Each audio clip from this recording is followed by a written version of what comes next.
Assalamualaikum warahmatullahi wabarakatuh. Bismillah walhamdulillah wassalatu wassalamu ala rasulillah la hawla wa la quwata illa billah amma ba'd. Hadratal muhtaramin al-mubajjalin, para bapak, para ibu, dan saudara-saudara sekalian dimanapun saja Anda berada. Alhamdulillah, kita bersyukur saat ini kita sedang ngaji online tentang hukum waris, problematika yang berkaitan dengan hukum waris. Mudah-mudahan niat kita diterima oleh Allah Subhanahu wa taala, dan mudah-mudahan ini menjadi tambahan amal kita, menjadi tambahan investasi ukhrawi kita. Amin ya rabbal alamin. Para bapak, para ibu, saudara-saudara sekalian dimanapun saja Anda berada, ada beberapa hal yang menurut saya itu kurang tepat yang dilakukan oleh masyarakat. Tetapi ini menjadi kebiasaan, istilahnya menjadi salah kaprah. Padahal sebenarnya ini tidak sesuai dengan hukum Islam. Salah satu contoh yang sering kita saksikan adalah ketika seseorang itu meninggal dunia, secara langsung pihak ahli waris atau keluarga yang ditinggalkan itu membagikan harta waris. Padahal cara ini sebenarnya tidak tepat di dalam Islam. Ada beberapa hal yang menjadi kewajiban bagi ahli waris setelah si mewaris atau yang punya harta yang meninggal dunia itu dikuburkan, itu tidak langsung dibagi, tetapi ada beberapa kewajiban terlebih dahulu. Yang pertama, bahwa yang harus dilakukan adalah mengurangi harta peninggalan itu terhadap biaya biaya perawatan jenazah, atau kita sebut dengan tajhizul mayyit, biaya perawatan jenazah. Nah, seringkali di masyarakat kita itu ketika seseorang meninggal dunia, harta waris itu langsung dibagi. Padahal ini sebenarnya tidak tepat. Siapa yang akan menanggung biaya perawatan jenazah? Misalnya biaya pemakaman. Kalau di kota-kota besar, pemakaman itu membutuhkan uang, membutuhkan dana. Jadi di kota besar itu jangankan orang hidup, orang mati saja butuh biaya gitu. Pemakamannya harus bayar, terus tukang gali kuburnya juga harus dibayar, dan hal-hal lain lah, itu juga harus dibayar. Berbeda mungkin dengan tradisi di desa, pemakaman itu digratiskan, artinya tidak dipungut biaya, dan yang memakamkan, yang menggali pemakaman itu juga tidak perlu biaya, hanya dikasih konsumsi dan sebagainya. Nah, kalau di kota besar ini butuh biaya. Bahkan di beberapa daerah itu saya lihat ada semacam klasifikasi. Jadi makam ini kelasnya eksekutif atau kelas A begitu. Untuk yang di lahan ini kelasnya menengah ke bawah. Itu ada semacam klasifikasi. Itu artinya bahwa di kota-kota besar lahan itu membayar begitu. Nah, itu juga harus dikurangkan terhadap harta peninggalan si jenazah tersebut. Jadi jangan langsung dibagikan kepada ahli waris. Termasuk juga biaya perawatan di rumah sakit. Selama berada di rumah sakit, biaya namanya butuh menghabiskan berapa, dan obatnya, kontrolnya, dan lain sebagainya, itu juga harus dikurangkan terhadap harta peninggalan si jenazah tersebut. Itu yang pertama. Yang kedua, setelah dikurangi tajhizul mayyit, biaya perawatan jenazah itu dikurangkan juga terhadap hutang piutang. Nah, si jenazah ini punya hutang apa enggak? Kalau dia punya hutang, wajib hukumnya bagi ahli waris membayar hutang. Wajib hukumnya bagi ahli waris untuk bayar hutang. Nah, muncul pertanyaan, bagaimana kalau ahli warisnya itu tidak punya duit, tidak punya harta untuk membayar hutangnya si pewaris? Nah, pewaris ini bisa mewariskan harta waris, bisa mewariskan hutang. Jadi kalau bapaknya itu meninggal dalam keadaan dia punya hutang, maka hutang itu secara otomatis itu menjadi tanggungan putra-putrinya atau ahli warisnya. Nah, baru setelah dikurangkan terhadap hutang ini, baru yang ketiga adalah wasiat. Wasiat ini di posisi nomor 3 ya. Selama hidupnya dia pernah berwasiat kepada siapa. Dan wasiat dan hutang ini kalau bisa dicatatkan, artinya ada semacam bukti tertulis begitu. Karena yang terjadi ketika tidak bisa dibuktikan itu jadi polemik di kemudian hari. Ini seperti kasus yang pernah saya tangani di salah satu tempat di Surabaya. Jadi bapaknya itu dulu menurut anak tertuanya itu pernah berwasiat kepada dia. Tapi siapa saksinya itu tidak ada. Sementara adik-adiknya tidak percaya dengan pengakuannya si kakaknya ini. Nah ini menjadi polemik ini. Tapi bagaimanapun juga kalau tidak punya bukti tentu tidak bisa diakui begitu.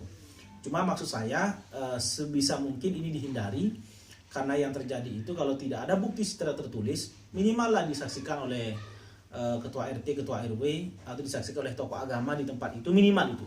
Syukur-syukur kalau kemudian dinotariskan sehingga memiliki kekuatan hukum yang bersifat tetap begitu. Nah, setelah dikurangi biaya perawatan jenazah, setelah dikurangi hutang, setelah dikurangi wasiat, baru yang keempat adalah waris. Terjadilah hukum waris itu sendiri.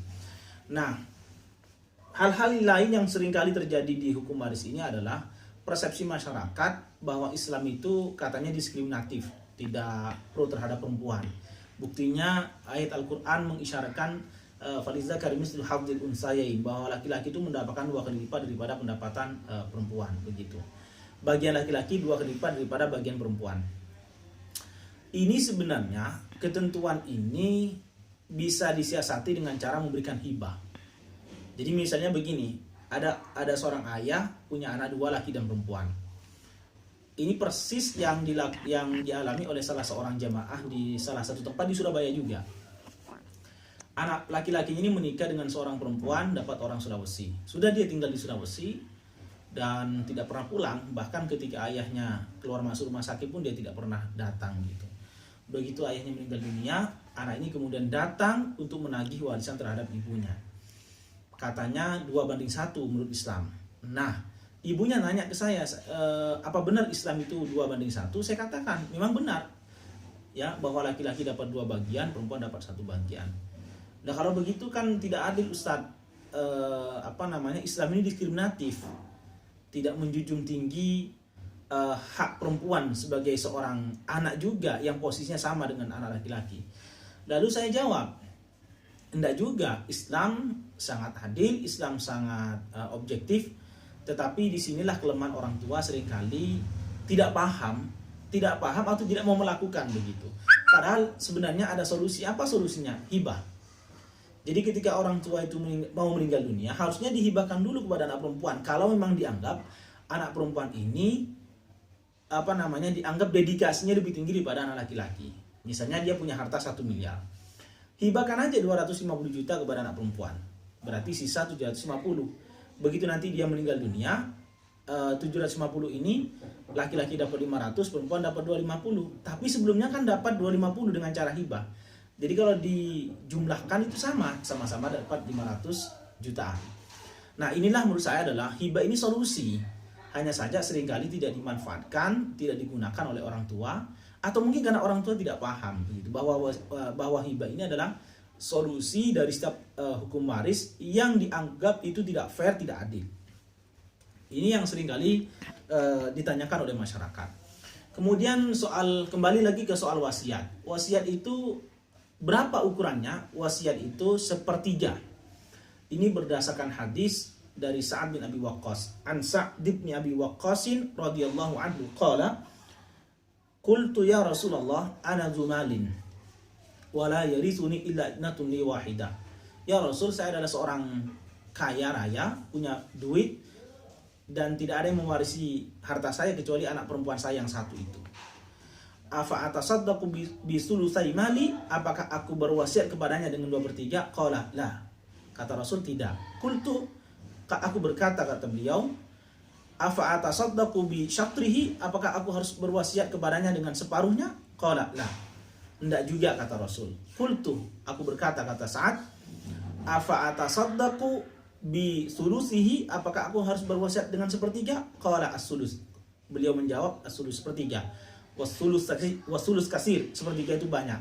Innaka intadara warasataka awniya'a khairun min antadarahum alatan yatakaffafuna nas. Muttafaqun alaih. 1/3 itu sudah banyak. Kamu meninggalkan anak cucumu, ahli warismu dalam keadaan kaya, lebih baik daripada kamu meninggalkan ahli warismu dalam keadaan miskin, yatakaffafuna nas, meminta-minta kepada orang lain. Hadis ini yang menjadi dasar bahwa wasiat itu maksimal 1/3. Ini bedanya dengan hibah. Kalau hibah itu tidak ada batas. Dan hibah ini juga sama, sebaiknya dikomunikasikan, sebaiknya dinotariskan, sehingga kemudian memiliki bukti atau catatan yang bisa dijadikan sebagai dasar hukum. Ketika nanti di kemudian hari ada semacam gugatan-gugatan dari pihak-pihak tertentu yang tidak bisa menerima itu. Nah, hal lain yang sering terjadi dalam masalah warisan ini, ketika seseorang menghibahkan semua hartanya, itu tolong seorang ibu itu harus dipikirkan. Orang tua, katakanlah ayahnya yang meninggal dunia, lalu ibunya menghibahkan semua hartanya untuk anak-anaknya, ibunya sendiri itu harus mengambil, karena dia juga dapat dari suaminya yang meninggal itu. Nah, ketika ini dibagikan secara keseluruhan, ini kasus yang terjadi di daerah Surabaya Selatan ya. Jadi punya anak 3, rumahnya 3. Rumah ini diberikan kepada anaknya yang 3 satu-satu semua. Suaminya meninggal, rumah 3 dibagikan. Nah, ibunya ini ternyata dikoskan. Dikontrakkan begitu. Ini kan menjadi nelongso ibunya gitu. Dengan alasan bahwa katanya anaknya, ibu kan sudah menghibahkan ke saya, jadi ibu tidak perlu dapat. Karena dihibahkan berarti ini milik saya. Ibu ngontrak saja begitu. Nah, inilah hal-hal yang harus diantisipasi. Orang tua juga harusnya dapat, karena begitu suami meninggal, istri pun juga harusnya dapat begitu. Hal lain yang membedakan antara waris dengan wasiat dengan hibah itu adalah, kalau hibah tidak ada batasannya, kalau wasiat ada batasannya, itu maksimal 1/3, dan kalau warisan itu tidak pernah ada pembicaraan sebelumnya. Artinya terjadi secara otomatis, secara ijbari. Begitu ada orang meninggal, tidak ada hutang, tidak ada wasiat, langsung kemudian diberikan kepada ahli waris. Setelah dikurangi biaya perawatan jenazah tentunya. Tapi kalau wasiat itu berlakunya, artinya harta yang diwasiatkan itu akan berpindah kepada penerima wasiat setelah yang berwasiat ini meninggal dunia.